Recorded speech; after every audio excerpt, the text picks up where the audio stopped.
So usually I work in indoor spaces, cultural spaces, museums and galleries, and from there I collect dust. And basically this place here is also a cultural site, but it's basically not indoor. But it has a border outside, so which is basically also kind of like limiting the space or giving it an architectural framework. So I'm kind of like trying to work with the dust in this kind of like setting that is not so much controlled as in other cultural spaces. Well, it is controlled as it is a diamond mine, but it's not controlled as in architectural spaces. I will gain a couple of things. One is like working outside of Europe and seeing how my work sits outside of Europe. I haven't had the opportunity to travel that far so far.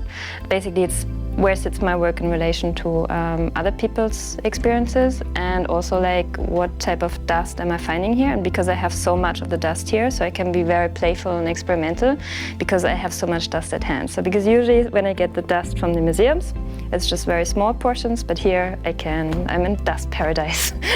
I think dust is usually associated with something that is filthy, dirty, unwanted, undesired, and I would like to change or rewrite this kind of like idea and kind of like thinking about the values and properties of dust. How could I make something precious or positive about these things that are usually associated with something negative? For me, this was a very fast pace, you know, arriving in Windhoek, jetting over to Oranjemund, and now being in the desert. So basically with very little sleep, I try to process all these things that I experience here, which is from the people, which is from the feedback that I get, which is from the material that I gather and harvest, which is the dust, but which is also kind of like from the experiments I do with the dust. And so I think it will take a long time to make sense with all of this material that I gathered, and